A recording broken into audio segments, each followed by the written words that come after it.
Hello and welcome to Link Ahead, the City of Dublin podcast. At the city, we rely on strong partnerships to deliver the services, amenities our residents expect, whether with businesses, residential communities, or in mixed-use developments where Dublin brings together the best of both worlds. And boy, do we have a model for that. It's not only a destination for Dublin and Central Ohio, but cities all over the country want to replicate it.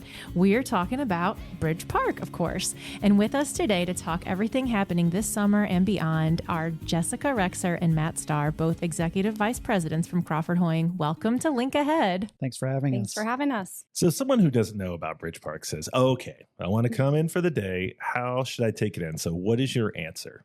Well, it depends because we can appeal to so many different ages and groups of people. But for me, I think one of the best experiences is to come on a Saturday morning and to park on the west side and to walk across the link to the Dublin market. That's a great way to experience the energy that exists in the neighborhood.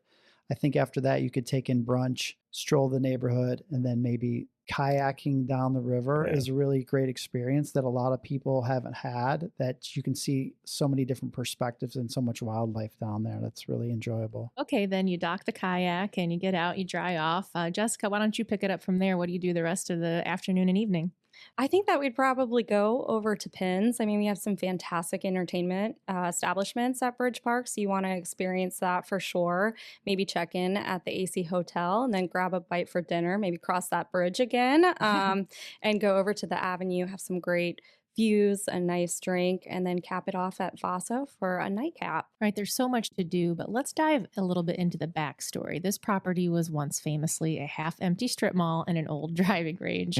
Crawford Hoying had a transformational vision and started construction on Bridge Park a decade ago. Today, Bridge Park is 30-plus acres of dynamic retail, living, restaurant, office space, and entertainment venues that's really become the mixed-use development to emulate. I want to ask first, sort of, what is the secret sauce, so to speak, and how has the plan evolved? I know at first you didn't think you would need as much office space and weren't planning on multiple hotels. How have you been able to, just stay so in tune with the market? First and foremost, flexibility is really key to what we do. We listen to what people like, what they ask for. We try to follow trends. I think we're all in tune to what's happening in the local market, and we all travel, at least our leadership team does, pretty extensively. So we see things we like and we try to respond to that. And it's been received very well by the community, and they continue to challenge us to do more. I mean, I can't believe it's been 10 years. You lived it every day during this. We lived it trying to tell the community what this was going to be like. But, we talked about this before on the podcast that we've had aerials and we had videos to show what it's like. And if you go back and watch that, it looks just like the fly-through. I mean, it's super well planned. Well, modern technology helps a little bit, but I'm really proud of our entire team on what we've accomplished, because while there was only a handful of us at the beginning, it doesn't become a place without the whole team, right? And so we have to activate these spaces. You just can't build buildings. And I think that's what I'm most proud of, is how we all come together to pull off these great activities that happen in the neighborhood. I think that's a good tee up. We can dive into various sections of Bridge Park. So how much space is dedicated to office, residential, and retail entertainment? So as it stands today, we have about 456,000 square feet of office. We have just under 750 residential units. It's about 3/4 of that is for rent, and then the remainder for sale. And we have about 200,000 square feet of retail restaurant space. So overall, how much of Bridge Park is built out? So when you think about Bridge Park, I always think about what the original footprint was. So that's about 30 acres. So about 90% of that is built out. There's about 2 acres behind the North Market, and you'll see development activity happening there starting in about 60 days. All right, let's talk about that. I think you might be talking about Block J on that one. Can you give us the lowdown on that development? So Block J is about 5 acres. It is outside of the original footprint of Bridge Park. We have a 100,000 square foot office building that will start first. You'll see that happen across the street from Spring Hill Suites. Half of that is already committed to a tenant, so we're very excited about that. We're also going to build the first phase of condominiums in that block called the Ellis, that has approximately 90 units. And then there's a parking garage to support both of those uses, plus a potential future building. Is that tenant announced? Are you going to announce that Yes, here today? that tenant has been announced. An exclusive. Synovus Energy is the tenant, Synovus, and right. they already exist in the city of Dublin. They have an economic development agreement with the city to expand. So we're excited to bring them into the neighborhood. Right, heard a lot about that. Also heard a lot about Block Y, the next development sort of on the horizon. This one's gotten a lot of buzz given the partnership with Cameron Mitchell for the first Cameron Mitchell Hotel. So tell us about this block and the timeline for development on that one.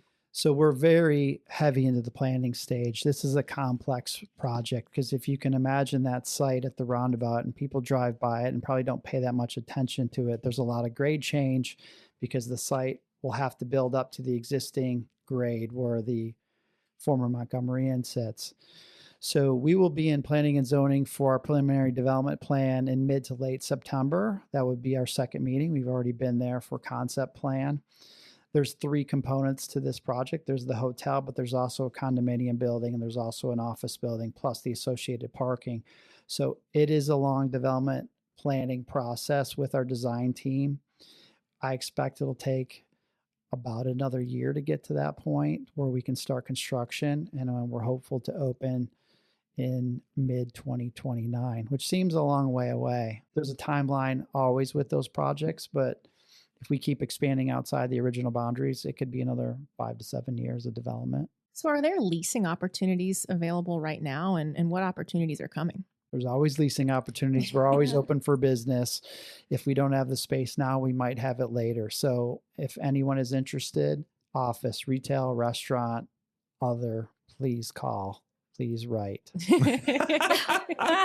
The letters will come pouring in. I know. I have a feeling. Wow. All right, let's get to some of your big, exciting recent announcements. Palm Valley Cocktails open this summer. Bristol is getting a lot of buzz. What is the latest that you can share with us? Palm Valley has been such a great addition to the Bridge Park neighborhood, and Bristol, certainly the live venue, music venue is going to be a fantastic addition as well. Unfortunately, we don't have anything new to report just yet, but it's important to say or to let you know that we say no a lot more than yes to potential tenants. We always want to get the right fit and be additive to the neighborhood and the community. Well, we want to take a moment to really appreciate the partnership between Crawford Hoying and the city. We know how special it is, and that's not just our opinion. Bridge Park has been internationally recognized, including earning a gold award in public-private partnerships from the International Economic Development Council. So can one of you talk about the shared vision, energy, and sophistication it takes to accomplish something huge like this? I think it's important to note that the vision started with the city of Dublin before Crawford Hoying came to the table with Bridge Park. The city was smart enough to identify shifts in population and demand around 2010. So the Bridge Street District vision was really led by the city of Dublin. And without that vision, Bridge Park would not have happened. Similarly, what we have been able to accomplish does not happen without a very close partnership with the city of Dublin. They're always available to have a conversation. The back and forth that happens, it is critically important to be able to have the success that we've had. And there have been obviously changes in leadership that have happened over the course of the last 10 plus years. But that consistency of partnership has never wavered. And that support from council, that support for planning and zoning has always been there. All right, so we've heard you get calls, emails, back to letters, and visits from other municipalities. So how frequent are they calling you up, and what is their number one question they ask you? It's pretty frequent. I would say more from surrounding, states that have been here for business or some other reason. Usually they're here for football games or whatever the case may be. They're always asking the same question: how can we do this in our community? The answer is it's really difficult because obviously Dublin has tremendous financial resources to be able to execute projects like the Link, like Riverside Crossing Park, and also to be able to support the development as they have. So I always talk about that first and foremost with potential partners.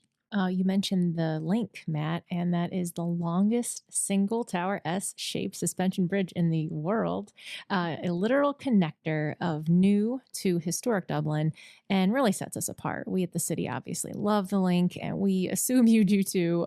Can you both talk just a little bit about how central it is to Bridge Park's identity? I'll say first that one thing you have to remember is that Bridge Park opened 3 years before the Link. So while we planned on it coming, it wasn't certainly assured, and the timeline was not certain, but it absolutely has enhanced the neighborhood. Yeah, I think it's such an incredible connection and symbol for the city of Dublin as a whole.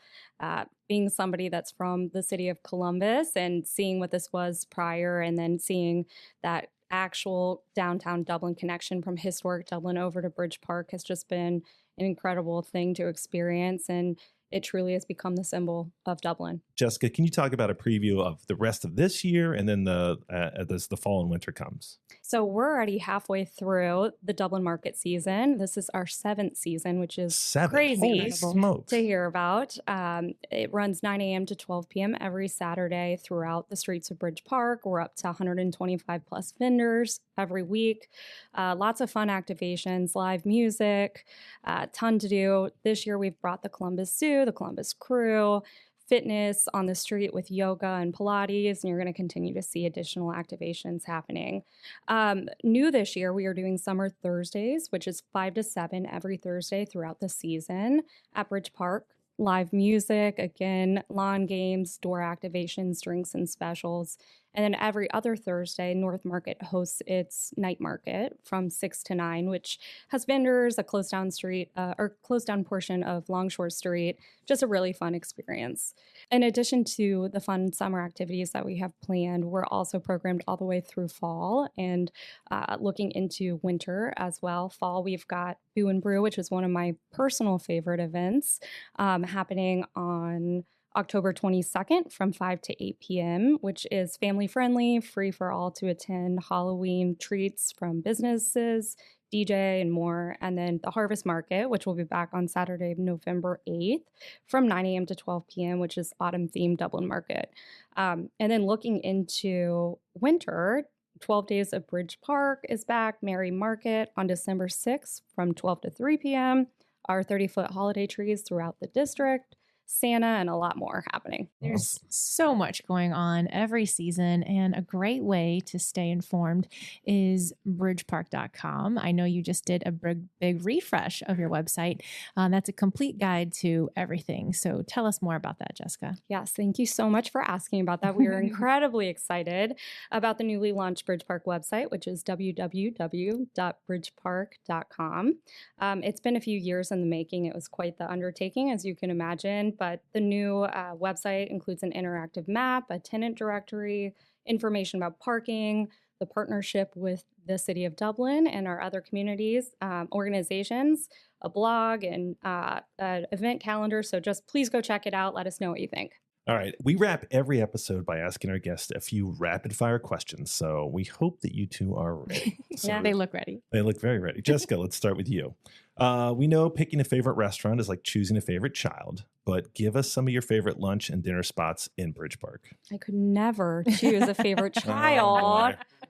Restaurant, though. Restaurant, fine. Yeah. I was going to say, I think Kitchen Social is a crowd favorite throughout Bridge Park. I mean, breakfast, lunch, dinner, it's always good and it's always busy. So I'll throw out a few others. I think North Market, Bridge Park has been, like I mentioned earlier, just a great addition to the community. It gives you a ton of variety and options. And so it's a great spot if you've got picky eaters or select choosers. So that's always a go-to. All right, Matt. For me, I would say the bar at Cap City is a great place to have lunch. It's always busy and active. You always see somebody you know in there. Although I do love Lan Viet in the North Market. For dinner, the Pearl. Okay.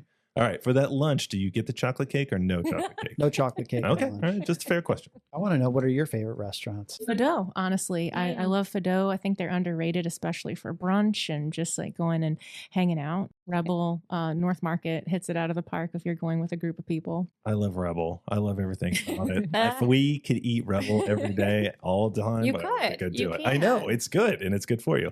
All right. After 10 years of this truly groundbreaking project, what's been the biggest surprise in this last decade with the entire development?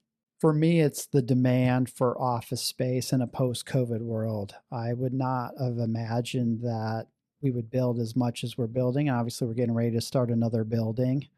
There will be more because it's what companies demand. If they're going to come back to work, these are the types of environments they want to come to. Specifically, a walkable, mixed use, lots of options and things to do. All right, Matt, sometimes success can bring a downside in that how do you top this? So the question is, how do you do this?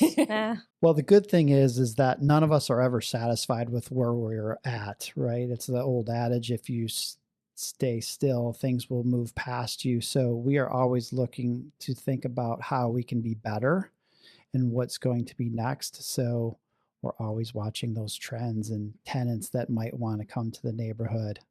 If you see us picking up trash, yes, that's us.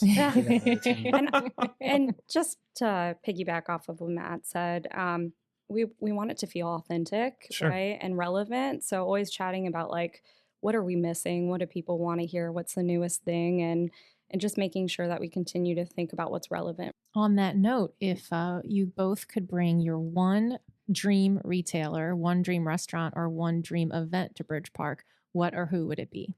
As a resident, I get lots of recommendations, but it's probably an Apple store. Oh, He took good mine. answer. He took mine. Okay, so you said you're looking for recommendations. I think Cooper's Hawk would do really well heard in that. Dublin, and also North Star. So there are a couple suggestions to Yeah. add to your list. And I think on my side, Gee, I've never heard those before. I was like, if you can pull some of these, yeah, honestly, I think we'd love just more retail in general, but it's difficult because we can't do it at scale, or it's best to be done at scale. And at this point in the development process, it's very difficult to pull off. But we're really proud of the restaurant, dining, and entertainment destination that we've created at Bridge Park. Absolutely. All right, right back at you here. Besides Link Ahead, obviously, what's the best podcast, TV show, or movie you're watching or listening to lately? I'm watching The Waterfront on Netflix, but it's definitely not family friendly. So Do we have a family friendly option? there might be The Quarterback. Oh, yes. I actually was watching that. Very good. Do either of you have recommendations for us? Oh, good question. You know what? Since I kind of associate Bridge Park with foodies and like great restaurants, I'm watching The Bear. I think it's in season 4, maybe 3 or 4, and I'm watching that. So if you haven't watched The Bear, great food, restaurant vibe. What is it? A comedy? Is it a drama? Nobody really understands it, but yeah, I would recommend that. I was super excited today because I saw a promo for Ted Lasso season 4. Not that they've even filmed a second of it, but just that they showed him sitting around at a table. And I was very excited because I love how positive that show is. Jessica Rexler and Matt Starr, thanks to both of you for being here and truly being partners with us here at the city. Thank you so much for having us. Appreciate your time today. All right, come back soon. And to our listeners, thank you as well for taking the time to connect with your city. Tune in next time as we continue to explore the many personalities and experiences that make Dublin a thriving place to live, work, and grow.